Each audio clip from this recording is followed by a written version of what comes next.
Hi everyone, it's Ummi.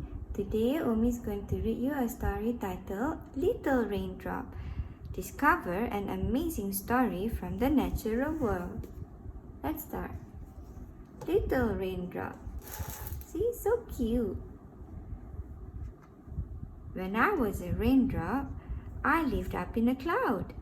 One day, thunder rumbled by and boomed out very loud.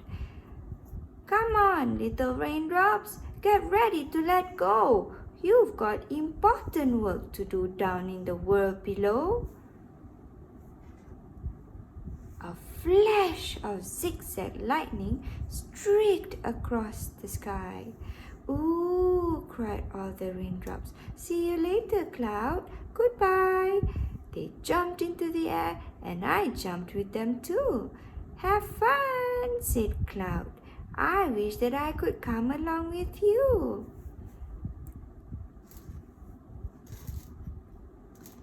After that, quite suddenly,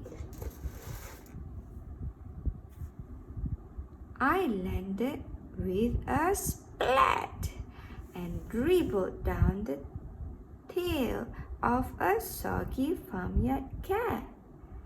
I seeped into the soil, trickling down and down past pink wiggling worms far below the ground.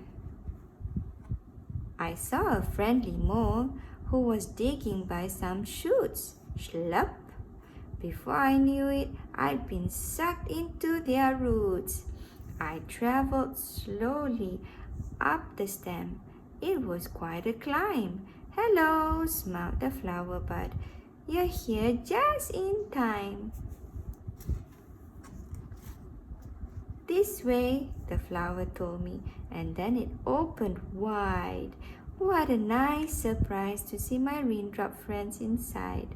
We had so much fun sharing stories of our day as the warm sun slowly set and the light faded away.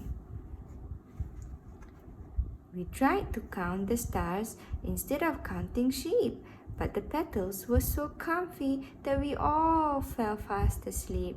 When the morning came, the sun shone hot and bright. We all felt quite peculiar, sort of wibbly and light. Slowly, we drifted upwards. There was no way to resist, for I and all my raindrop friends had turned into a mist. What's happening? I asked, floating higher with the crowd. The others laughed and said, We're going back into our cloud. Welcome back, said Cloud. I hope you all had fun. It's time for you to rest now that there's lots of sun. But soon the wind will blow again and turn the weather vane, and you'll have more adventures next time it starts to rain. The end.